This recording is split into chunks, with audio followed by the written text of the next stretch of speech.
Visítanos en asdetrebol.com, la mayor tienda de magia con los mejores precios.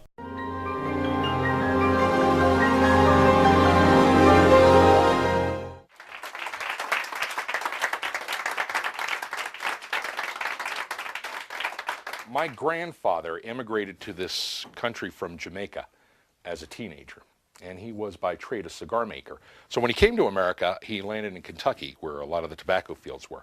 And he wasn't there for very long when he went into the small town near where he was working, and he heard a psst from the alleyway. And he walked in, and there was a guy in there playing with some cards.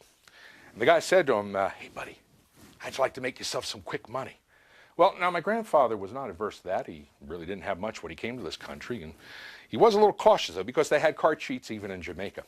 And so when he shuffled the cards, he watched very intently as the man said, all you have to do is follow the play of one card. If you can follow the money card, you can win yourself a lot of money. And so he placed it on the cards, and he shuffled them slowly and deliberately. And my grandfather watched very, very carefully, and the man put out 1, 2, 3, 4 cards on the table. And he said to my grandfather, if you guess which card is the money card, you win the money.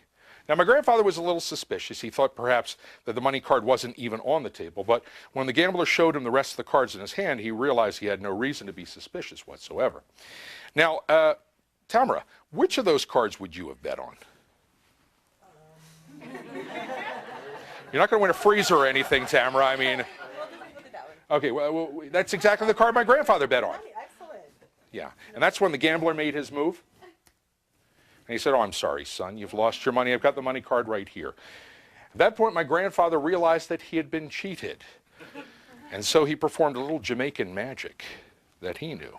And as the gambler reached for the money, he said, wait, that's the card I bet on.